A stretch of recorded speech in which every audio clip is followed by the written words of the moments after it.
All right, so we in the car now. Like I said, I put about 200 miles on the car, and I've been driving it at least once a week. Drove last Saturday. Let's see. Starts up good. Let me change the temperature because it is.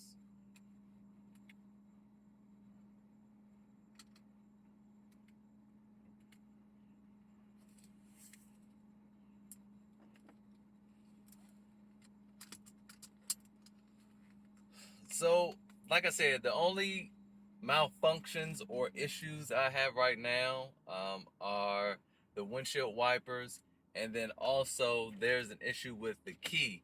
The key doesn't unlock the door. It unlocks the trunk, but it doesn't unlock the door.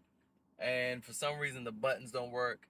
And the previous owner obviously had the push button start installed in here. Now it will shut the car off, but I actually haven't tried it. I actually haven't tried to start it up since I've changed the alternator. So let's try that now. Okay, you see it turned the car off. Now let's try to start it back up.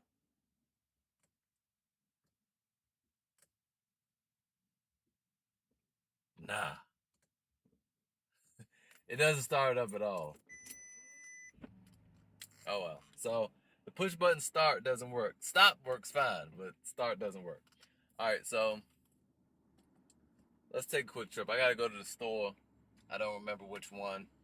My park assist works great.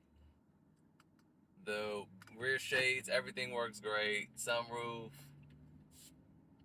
that works good. Let's get a little light. A little extra light because it's a little bit gloomy outside. And let's head to the store. This thing guzzles gas like nobody's business. It got straight to work on that. And yeah, so how does it feel to have the car? Now I can give the car a real proper review. Now, I haven't taken many videos of my other cars or done many videos on other cars I have. I have two LS430s, one ultra luxury and one a modern luxury that doesn't have heated seats though. That's a whole nother story. I have an LX470, I have a Dodge Magnum RT, and I have this.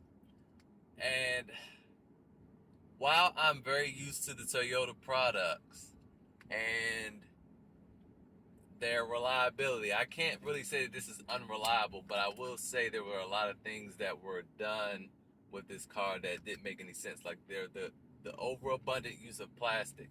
Now, Toyota uses plastic too, but they use it mainly on, in my experience, they use it mainly on things like housing, like the stuff that hold, like conduits, basically, like plastic conduits for wires. The wires are still fine, but the conduit might break up a little bit.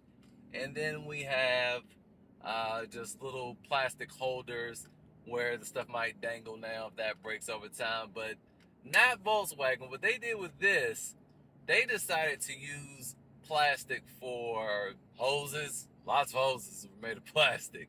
And of course, those things get brittle and they break over time. And that is one of the pitfalls with this vehicle that I experienced in rebuilding this thing. Other than that, it's been pretty solid. I haven't had any really major issues with it. Just kind of normal stuff. There was that rear transmission seal leak that I fixed early on, and it's pretty much it. 113,000 miles is running pretty good. Do I think it's going to be reliable as my Toyota products, the LS430s and stuff? No.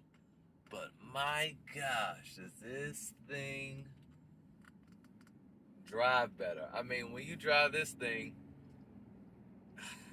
it's so planted. Okay, so let's talk about it. First of all, you guys know I have the Bentley wheels on here, and those wheels have wider tires. And these tires, I believe they're two. Look, this girl didn't even look at me. She was totally unapologetic about that. Just ran through the stop sign. I'm getting out of the city. That's what we're moving now. We're moving to the country. Anyway, so these are wider. I think they're 275s, and I think the stock wheels are 255s. And man, oh man, this thing just feels super planet. And even though the wheels are old, like the tires are old in this thing, even when I got it 2.5 years ago, the ride was much smoother. It's not as smooth now. It's a little rough, but it's the tires. But it feels like you can do anything in it, and I mean, it gets up. I remember seeing Doug DeMuro do a review of this thing, and he was like, "I'm going to get on it right now. I'm going to floor it." And he was like, "Well, it's going." Nah, and you know, and it's funny because that car ended up being sold on Cars and Bids not that long ago, earlier this year actually. And I like looked over the car. Nah, man, I knew that. I said, "There was something wrong with that car," and it was something wrong with that car. And I test drove another one here in Maryland before I got this, and I think they wanted like 8,500 for it, and it had like 80,000 miles on it. But it was also something wrong with it. Like there was no engine light on it, anything. It didn't shake. It was just the engine was a little loud, and it just was slow. It was so slow for a V12 engine, even though it's W12. But you guys get what I'm saying. For a 12-cylinder motor, it was slow. This one, oh boy, the problem is you can't like, oh, oh my God. Woo! Jeez. No, see, the problem is you can't mash the gas like a crazy person. That's not what this wants. It wants you to finesse it. It requires a little foreplay, this car. So you gotta finesse it, and then it just wakes up. See, so like right now, I don't have my foot on the gas at all. And we're doing, I don't know if I should even say what I'm doing, but I mean a little bit over the speed limit. A lot of it over the speed limit. So I'm gonna give it a little bit of gas now. Just this. And then it wakes up.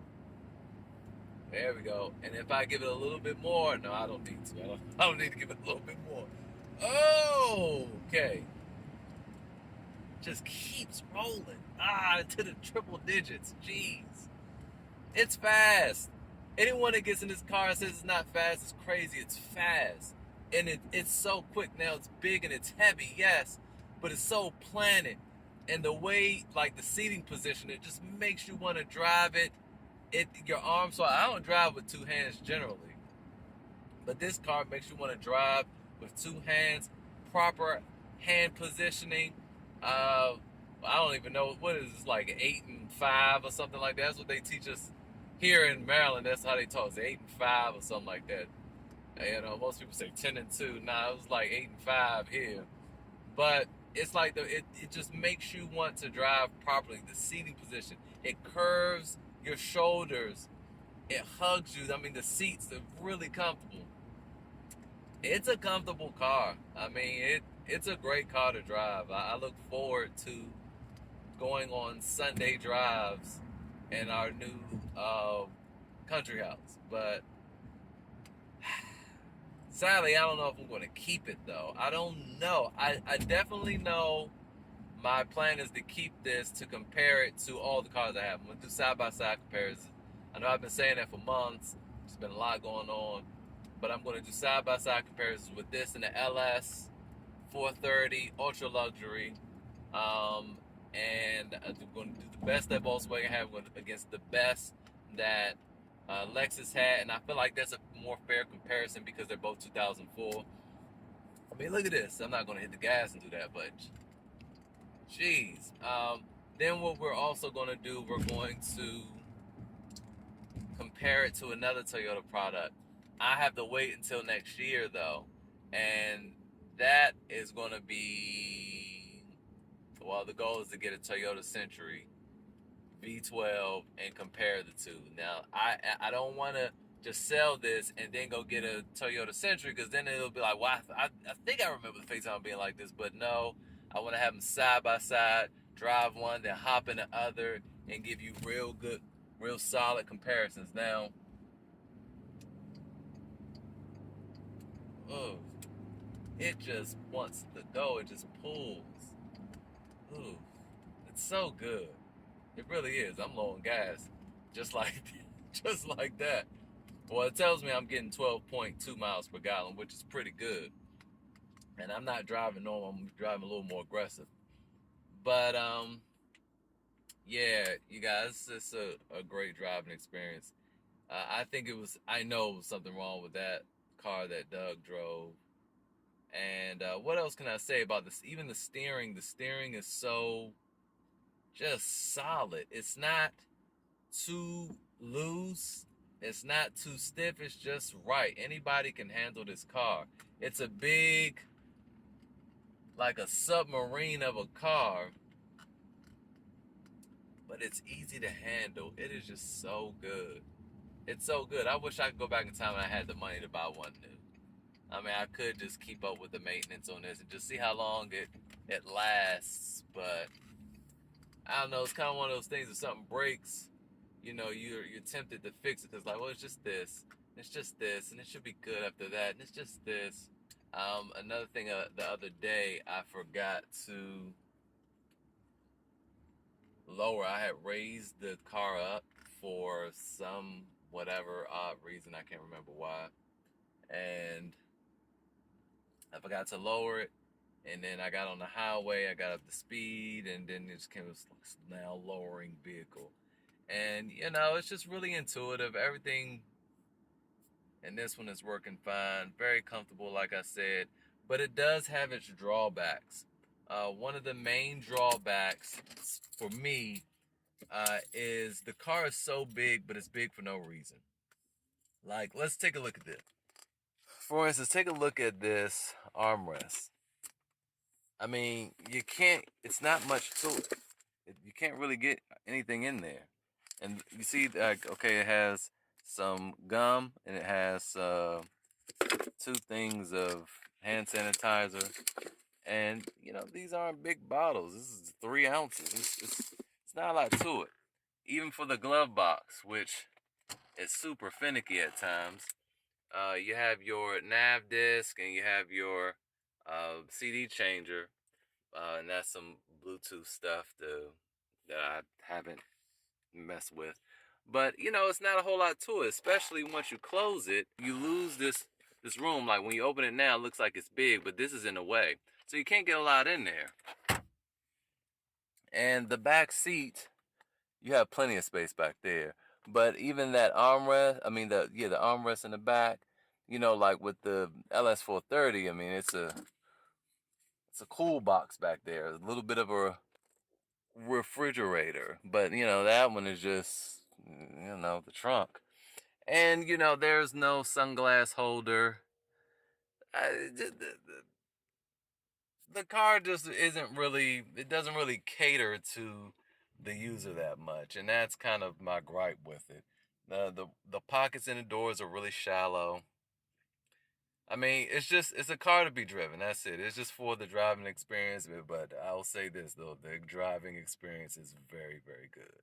So that's pretty much it for this video. The car is done. I'll do a proper review of the car finally, and then I'll compare it to the LS430, and I'll compare it to, what else do I have? No other sedans that are really comparable that I could think of, that I have on me anyway. But this car, I can say, I had a 2006 750 Li, this smokestack. But that was a long time ago. That was in 2007 when I had that. But I can tell you that the experience was very different. It wasn't like that car was very uncomfortable. The seats were uncomfortable. I could never get those to really, I don't know, sit well. I didn't like that car at all. It was quick though, but it didn't have the handling that this car has. Now I'll give that to Volkswagen. I test drove an A8 during that time, and I wanted to trade in the 7 Series for the A8. And the A8, while it wasn't as fast as the 7 Series, like on a straightaway, it handled way, way better. And this is just the best of both worlds. It's fast as I don't know what on the straightaway, and it handles like a race car. I mean, a real like track car. This thing just hugs the ground. Hugs. You can go around a bend doing over 100, and it'll be like doing 50 in a regular car. I mean, it's just incredible. Driving this, it's hard to let it go. I mean, it really is. It really is hard to let it go. I've never driven anything like it, and I mean, look at this. I mean, look at that. Look at those vents. I mean, you don't see that in a Bentley. People love to put this thing down and say, "Oh, it's not really a Bentley." Yes, it is. Because why are you saying that? The Bentley Continental was based off of this. Okay, so this has better and more features than the Bentley. The Bentley is most certainly blingy. This is not that. This is like subtle money. That's what this is. The Bentley is the gaudy, ostentatious vehicle. This is not it, but this does more. This certainly does more. It has way more features than the Bentley. So anyway, I'm gonna wrap this up now. I'm about to go on a Home Depot. I don't even remember why I had to come here. I had to come here for some tool. I don't remember, but I figured out once I get in there, and I will see you guys next time.